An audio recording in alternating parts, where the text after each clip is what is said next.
Subscribe to our YouTube channel and press the bell icon to get the latest updates. सबको नमस्कार।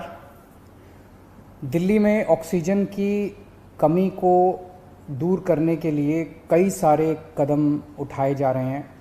इस पे हम रात दिन लगे हुए हैं और कुछ जो अहम कदम उठाए गए हैं वो मैं आपके साथ साझा करना चाहूँगा।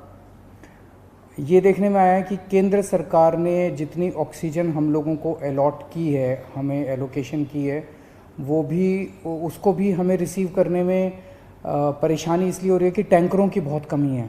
चारों तरफ टैंकरों की कमी है। ऑक्सीजन तो फिर भी इधर उधर मिल जाती है, लेकिन टैंकरों की बहुत कमी है। तो दिल्ली सरकार ने बैंकॉक से 18 टैंकर इंपोर्ट करने का निर्णय लिया है।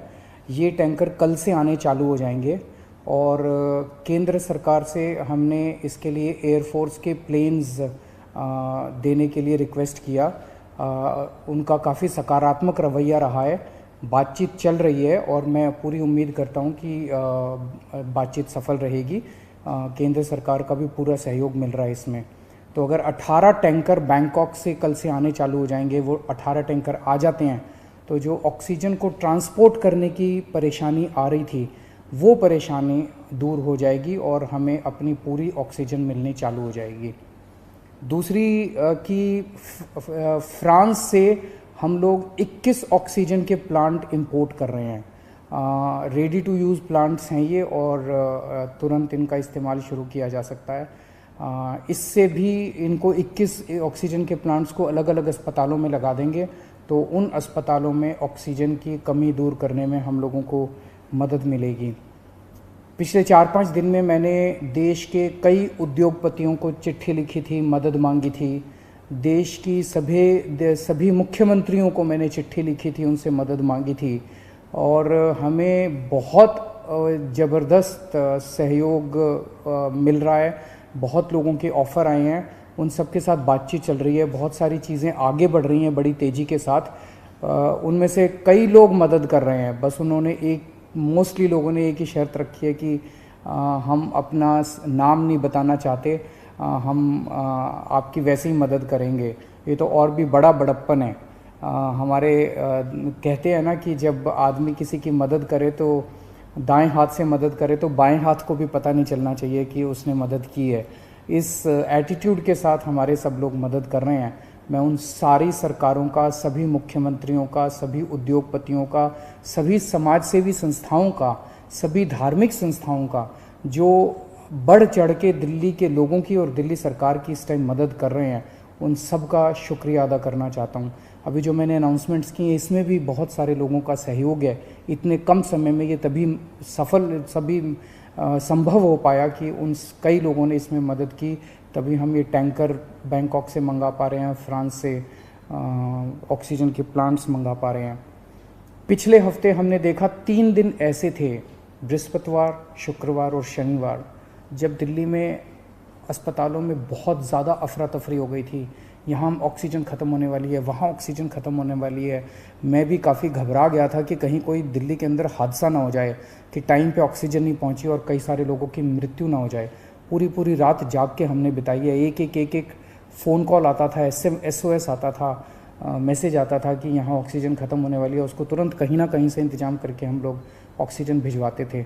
लेकिन उसके बाद से स्थिति में काफ़ी सुधार हुआ है।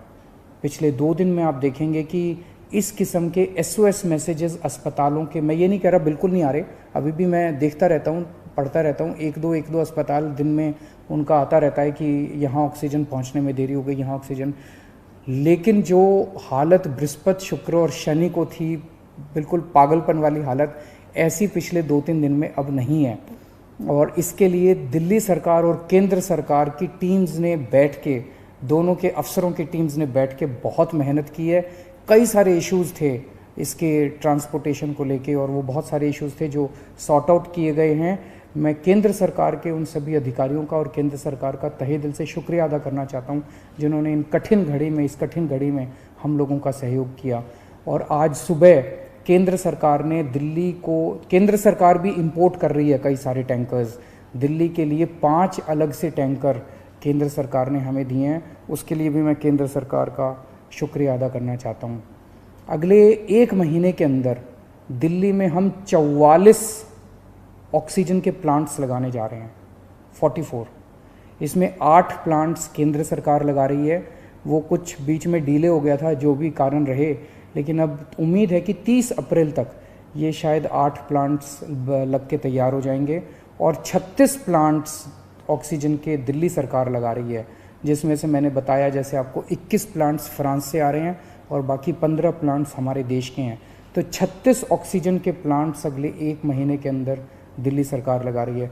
इन 44 प्लांट्स को अलग अलग अस्पतालों में जब लगाया जाएगा तो उससे ऑक्सीजन की सप्लाई काफ़ी इम्प्रूव होगी। एक ये देखने में आ रहा है कि ये वाली जो वेव आई है ये ज़्यादा खतरनाक है। एक तो फैल ज़्यादा रही है, बहुत तेज़ी से फैल रही है, और जो लोग बीमार हो रहे हैं वो ज़्यादा सीरियस होते जा रहे हैं। तो इस वक्त सबसे ज़्यादा डिमांड आईसीयू के बेड्स की है। मेरे पास जितने फ़ोन आते हैं, सर कहीं से आईसीयू के बेड के इंतजाम कर दीजिए, कहीं से आईसीयू के बेड का इंतजाम कर दीजिए। और पूरी कोशिश करने के बावजूद इस समय अस्पताल ओवरलोडेड है, हर अस्पताल कैपेसिटी से ज़्यादा काम कर रहा है, बेड भरे हुए हैं, आईसीयू बेड्स भरे हुए हैं। तो आईसीयू बेड्स को बहुत बड़े स्तर पे विस्तार कर केंद्र सरकार ने 500 आईसीयू बेड्स हम लोगों को बना के दिए डीआरडीओ के एयरपोर्ट के पास। और आपको जान के ताज्जुब होगा कि वो प्लांट जैसे ही बन के तैयार हुए, जैसे ही हमने अनाउंस किया, 3 घंटे के अंदर 500 के 500 बेड भर गए, केवल 3 घंटे के अंदर। इतने सीरियस मरीज घूम रहे हैं जो इलाज ढूंढ रहे हैं। तो अभी हम 500 आईसीयू बेड्स, आज सुबह सुबह मैं मुआयना करके आया हूँ, जीटीबी हॉस्पिटल के सामने एक रामलीला मैदान है, वहाँ पे हम 500 आईसीयू बेड्स तैयार कर रहे हैं। एलएनजेपी अस्पताल के सामने अपना जो मेन रामलीला मैदान है, वहाँ भी हम 500 आईसीयू बेड्स तैयार कर रहे हैं। और राधा स्वामी सत्संग में हम 200 आईसीयू बेड्स तैयार कर रहे हैं। तो ये 1200 आईसीयू बेड्स गंभीर मरीजों की देखभाल के लिए, ये 1200 आईसीयू बेड्स 10 मई तक बन के तैयार हो जाएंगे। इससे मुझे लगता है कि लोगों को भी बहुत राहत मिलेगी और पूरे सिस्टम को बहुत राहत मिलेगी, जो अभी पूरी तरह से स्ट्रेच हो गया है। तो हम लगे हुए हैं, 24 घंटे लगे हुए हैं, सबके साथ मिलके काम कर रहे हैं, सारी सरकारों के साथ, सारे देश में राज्य सरकारों के साथ, केंद्र सरकार के साथ, अलग अलग समाज सेवी संस्थाओं के साथ, उद्योगपतियों के साथ, सबके साथ मिलके काम कर रहे हैं। सबका सहयोग मिल रहा है और मेरी यही एक उम्मीद है कि अगर हम सब मिलके काम करेंगे तो कोई कारण नहीं है कि हम इस पे जीत नहीं पा सकते। नमस्कार।